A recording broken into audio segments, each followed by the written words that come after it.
Right now, I want to welcome to the program Congressman from Pennsylvania. Congressman Mike Kelly is with us on the program. How are you, Representative?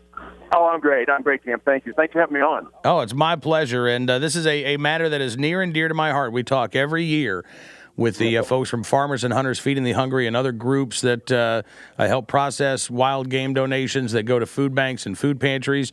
And House Resolution 461, the Wild Game Donation Act of 2015, it's been introduced. You're a co-sponsor. What can you tell us about it? Well, I think you pretty much summed it up. It is for those of us that hunt, help those of us who are hungry. And I think that Don Young has become a very good friend from Alaska. And all along with Mike Thompson out of California, we reintroduced this bill. And you know what it does? It takes all of those opportunities that hunters have. Once they shoot their game and bring it home, they can donate it now to these food banks. And the overwhelming number of people, and this is hard to understand in America, 46 million people require some kind of assistance from food banks. And now the big thing about that figure is there's about 1.5, almost 2 million Pennsylvanians in that. And the other part that is really upsetting is at least 12 million seniors and 7 million seniors and at least 12 million children fall in that category. So all this bill does is say, listen, you go out, you hunt, you bag something, you bring that game in, you donate to a food bank, we're going to help you out with the cost of all that. And it just provides a tax deduction for people who process the meat, and it makes the hunters who donate meat to food-based charities eligible for a tax deduction for the processing of the wild game. So the people that kill the game and the hunters that hunt, bring it home, the people that process it, everybody gets involved in it. The bottom line is everybody wins. So win-win proposition. Why is this bill needed, Congressman? As you say, this seems like a win-win for everybody. Why does Congress need to get involved here? Well, I think Congress needs to get involved because sometimes, people tell me all the time, it used to be a joke. Does it take an act of Congress to actually do something that's simple and that makes sense? And the answer is, yeah, sometimes it does. And I think what we've done here is act in a way that's responsible, that encourages us out there, the sports people that are out there, like myself, and I've had it all my life. It's just something that makes sense. I know oftentimes you want to be able to help somebody and think, how could I help in a way that's maybe different than I have before? Back where I live in Western Pennsylvania, there's so many people right now that fall in that category of needing help, whether it be a senior or a family that's below poverty level. And quite honestly, in a country that's blessed with so much, our economic recovery has been so feeble.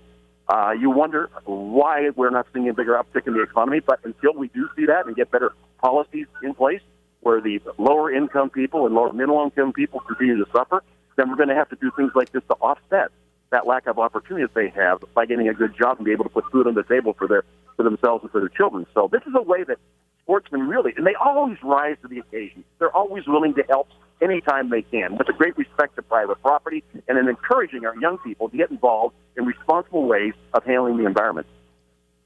Congressman, one of the things that we've seen when we cover these issues sometimes is that there are cities or in some cases states that are actually seeking to block this, to make it harder to prevent these types of donations. Would this bill deal with those regulations at all? Would it help cut through the red tape in those circumstances?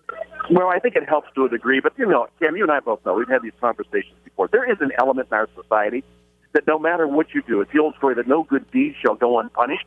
People who don't understand what we do as hunters and fishermen, they don't understand what it is that we provide and the enjoyment that it brings, and the way we teach our young how they need to go forward into the future. There's always going to be somebody that wants to stick a finger in your eye and say, oh, yeah, like we really need that. Well, I just ask them, please, you go around and you look and you see the number of people that are hungry, and then look at this harvest that our hunters bring in every year, and they're willing to help stave that off. So those naysayers that are out there, I think you take them with a grain of salt. So you know what? I think we've heard this before. It's kind of a broken record. Either get behind us or get the hell out of the way. Well, Congressman, listen, what can we do to get behind the bill? So you know what? You guys do a great job. Chris has done a great job already speaking out about to our NRA members about what it is that this provides. And I think we're going to see more and more people. Jeff Crane's done it with the Congressional Sports Food Foundation. And we just see more and more people jumping on, getting that message out to your friends, your neighbors, and your relatives. Hey, what we do is good. Let's make sure that we don't let any of that meat go to waste. There are people that can use it right now. So it's word of mouth, and it's things that you do every week with your broadcast. It just gets out to so many of our people. Cam, it's great work. Please keep it up. Well, Congressman, listen, thank you very much for coming on the program, sir. It's great talking to you. We're going to be heading up to your state here before long for the Great American Outdoor Show in Harrisburg, Pennsylvania, and we'll say hi to Pennsylvania for you. All right, I'll try and stop by and see you when you're up there if I can get my schedule to work that way. But again, thanks so much for what you're doing, and God bless you. Everybody have a great weekend. Congressman, thank you so much. It's always a pleasure. Congressman Mike Kelly from Pennsylvania joins us right here on NRA News, Cam and Company, and we will be following that bill, hopefully, as it gets to the desk of President Obama here before long.